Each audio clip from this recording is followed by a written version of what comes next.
Good morning, student.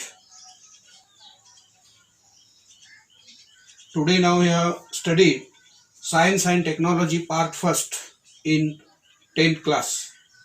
Lesson number 1, gravitation means Gurutwakarshan. In sub-units, gravitation.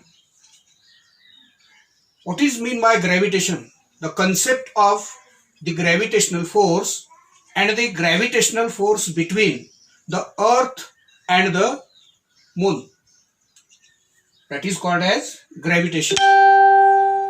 गुरुत्व बल म्हणजे काय किंवा गुरुत्वाकर्षण म्हणजे काय ही माहिती आपण या पाठामध्ये घेणार आहोत. या पहिल्या घटकामध्ये number 2, circular motion and centripetal force.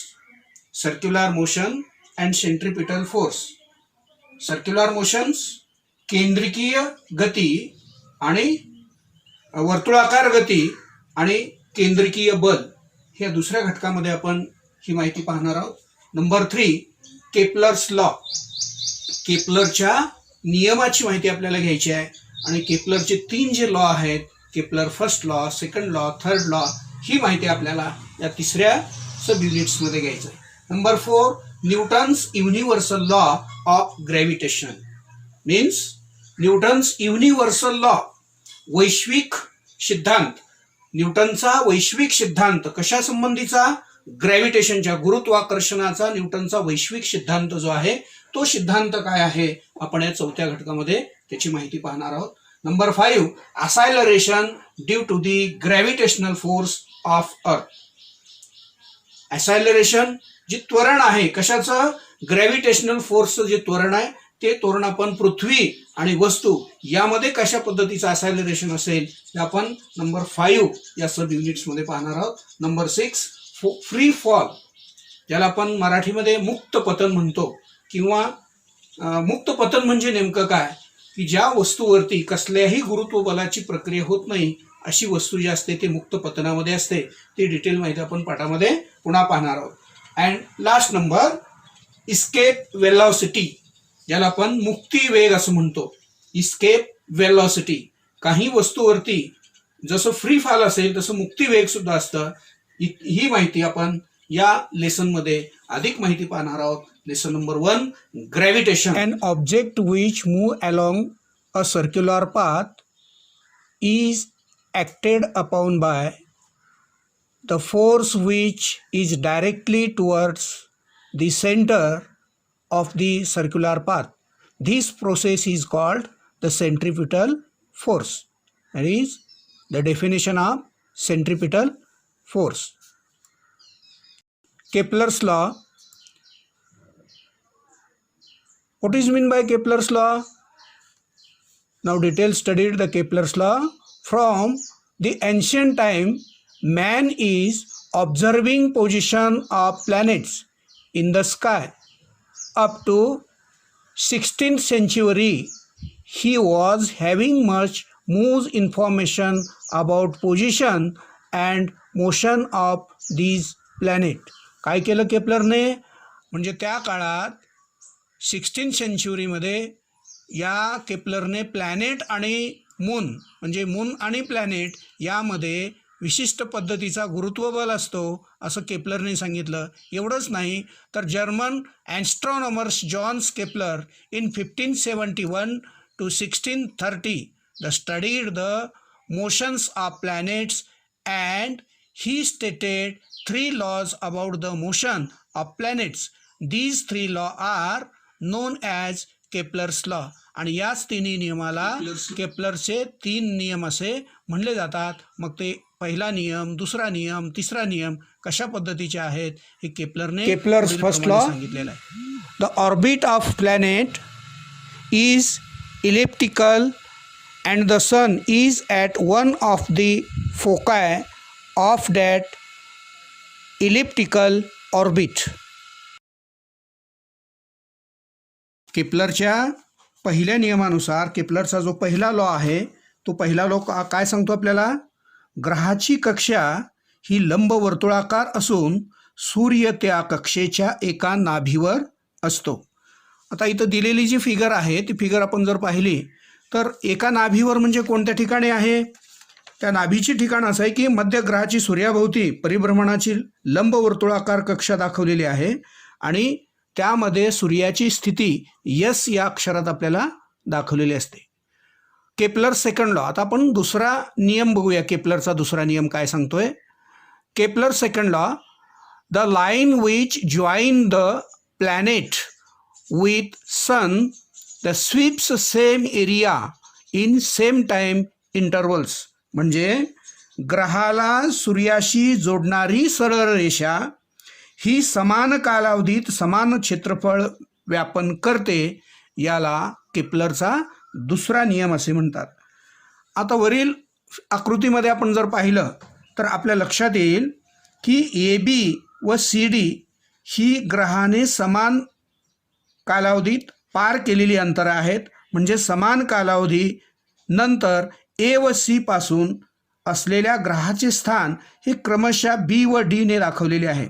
आकृतीमध्ये एएस व सी एस या सरळ रेषा एका कालावधीत समान क्षेत्रफळ व्यापतात.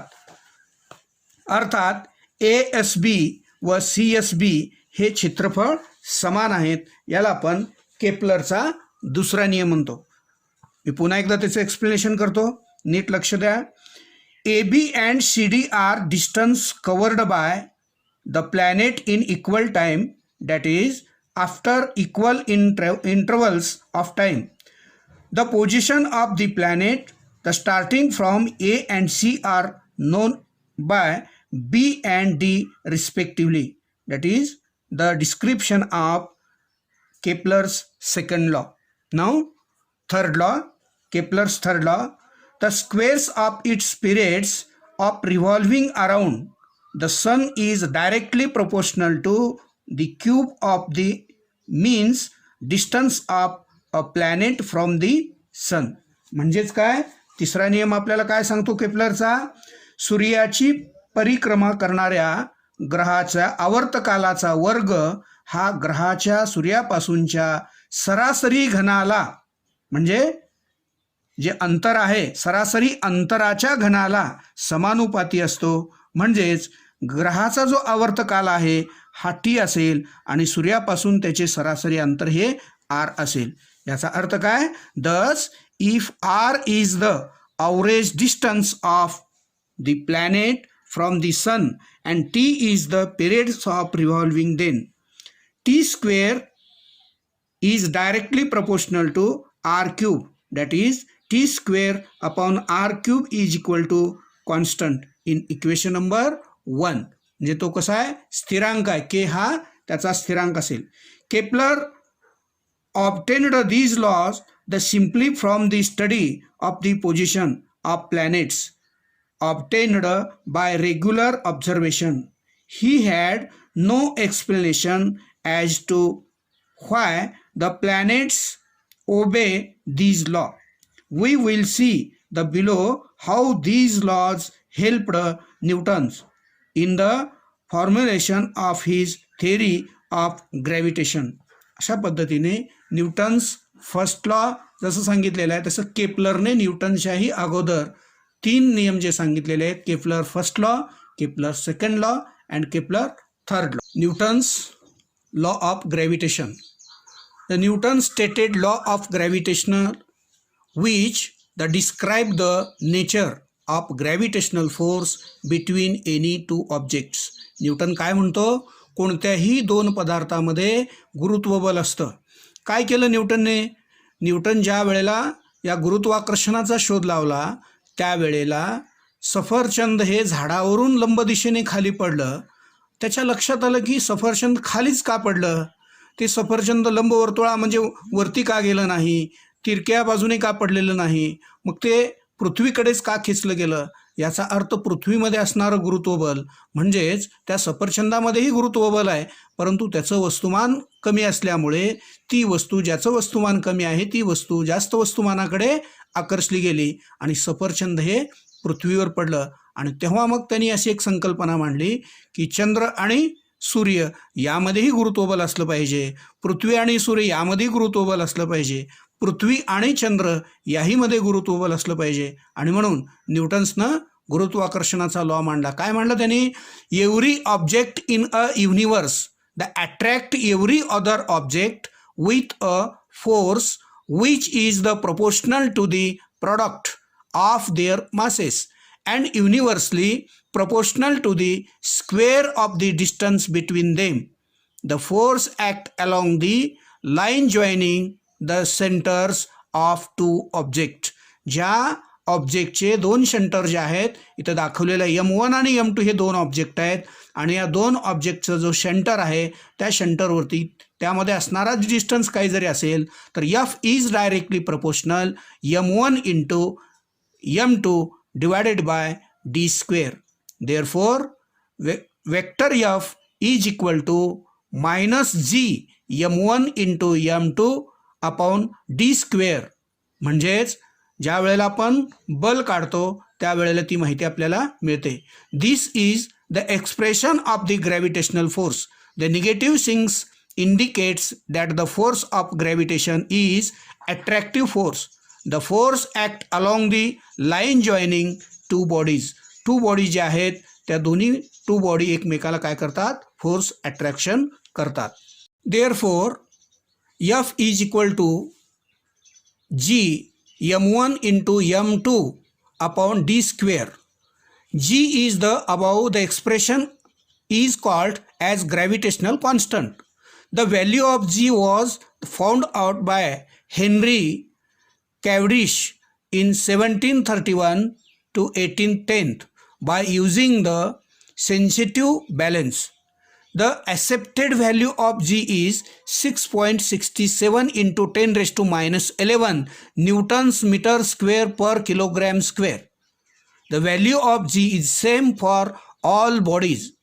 It does not depend upon the masses and distance between the bodies. Hence, is called as universal gravitational constant. म्हणजे वैश्विक स्थिरांकाचा जो सिद्धांत आहे त्यांनी तो मांडला. कशा पद्धतीने मांडला? जी ची किंमत कोणत्याही ठिकाणी, G means the above expression, G is the same for all bodies. The value of G is 6.67 into 10 raised to minus 11 newtons metre square per kilogram square. म्हणजे जो वैश्विक स्थिरांक आहे तो वैश्विक स्थिरांकाचं व्हॅल्यू जी सांगितलेली आहे जीची ते 6.67 गुणिले 10⁻11 न्यूटन मीटरचा वर्ग प्रति किलोग्रॅमचा वर्ग हे जीचं व्हॅल्यू आहे. आणि ही जीची व्हॅल्यू युनिव्हर्सल कॉन्स्टंट कोणत्याही ठिकाणी, मग अंतर असेल किंवा उंच ठिकाण असेल, त्या प्रत्येक ठिकाणी त्याचं व्हॅल्यू सेम असतं, सारखं असतं, असं हेनरी कॅव्हेंडिश यांनी मांडलेलं आहे. Relation between Newton's law and Kepler law. When an object move with uniform motion along a circular path, then the centripetal force act on the object directly towards the center along the radius of the circular path. The magnitude of the force is given by mv square upon r. Here m is mass of the object, r is a radius of the circular path, and v is velocity of the moving object. The centripetal force acting on the planet which is revolving around the sun means F is equal to mv square upon r. Here m is equal to mass of the planet. म्हणजे m ची किंमत काय आहे? प्लॅनेटचं मास म्हणजे ग्रहाचं वस्तुमान. आणि v ची किंमत v is equal to velocity of the planet, त्या ग्रहाचा वेग म्हणजे v ची व्हॅल्यू आहे. r is equal to radius of orbit, त्याच्या त्या कक्षेचा तो रेडियस आहे. Time taken by planet to complete one revolve around the sun is equal to T. त्याच्यासाठी लागणारी कालावधी, एक परिक्रमा पूर्ण करण्यासाठी लागणारी कालावधी, सूर्याभोवती परिक्रमा पूर्ण करण्यासाठी टी ही कालावधी लागेल. The distance covered by the planet in one revolve in the circumference of the orbit is equal to 2πr. म्हणून त्याला पूर्ण त्याची व्हॅल्यू किती दिली आहे? 2πr इतकी दिलेली आहे. The velocity of planet is equal to distance covered divided by time. Means taken v is equal to 2 pi r divided by t. Now f is equal to mv square upon r. Therefore is equal to m 2 pi r upon t square divided by r. Therefore 4 pi square mr square upon rt square. Now dividing number and determinator by r. Therefore f is equal to 4 pi square mr cube divided by r square t square. Therefore 4 pi square mr cube divided by r square t square is equal to 4 pi square m divided by r square in bracket r cube divided by t square. But according to Kepler's third law, केपलरच्या तिसऱ्या नियमानुसार काय सांगतोय तिसरा नियम आपल्याला, T square divided by R cube, म्हणजे त्या वेळेच्या वर्गाला आणि त्याच्या त्रिज्येचा तर घन होतो, म्हणजे हीच किंमत कशी काढता येईल आपल्याला, T square divided by R cube is equal to K. K means constant, स्थिरांक. Now F is equal to 4 pi square M upon R square into 1 divided by K. 4 पायची किंमत तिथे लिहायची आपल्याला, एम म्हणजे त्या वस्तूचं वस्तुमान असेल आणि आर म्हणजे त्याची त्रिज्या असेल, म्हणजे 4 pi square M upon R square into 1 divided by K is equal to 4 pi square M upon K into 1 upon R square. Therefore f is directly proportional to 1 upon r square. Thus it is proved that the centripetal force required for the revolution of the planet around the sun is inversely proportional to the square of the distance between the planet and the sun. Means पृथ्वी आणि सूर्य या किंवा ग्रह आणि सूर्य यामध्ये असणारा जो डिस्टन्स आहे त्या दोन्हीतल्या डिस्टन्सला तो युनिव्हर्सली प्रोपोर्शनल असेल. The necessary centripetal force is provided by the gravitational force, आणि त्याला पुरवलेलं सेंट्रिपिटल फोर्स जे आहे तो कसा असेल, प्रोव्हाइड केलेलं ग्रॅव्हिटेशनल फोर्स बरोबर असेल. दस Newton's concluded that the force act towards the centre of the orbit along the radius and it various universally with the square of distance between the planet and sun. त्या दोन्हीमध्ये अंतराचा वर्ग म्हणजे सन आणि planet यामधल्या डिस्टन्सचा काय असतो तो म्हणजे रेडियसचा स्क्वेअर असेल. The gravitational force is weak as a compare to other force in nature. एखाद्या वस्तूचं आणि पृथ्वीचं या दोन्हीमध्ये असणारा जो ग्रॅव्हिटेशनल फोर्स आहे त्या वस्तूवरील फोर्स जो आहे तो वीक असल्याने ती वस्तू पृथ्वीवर काय असते, स्थिर असते.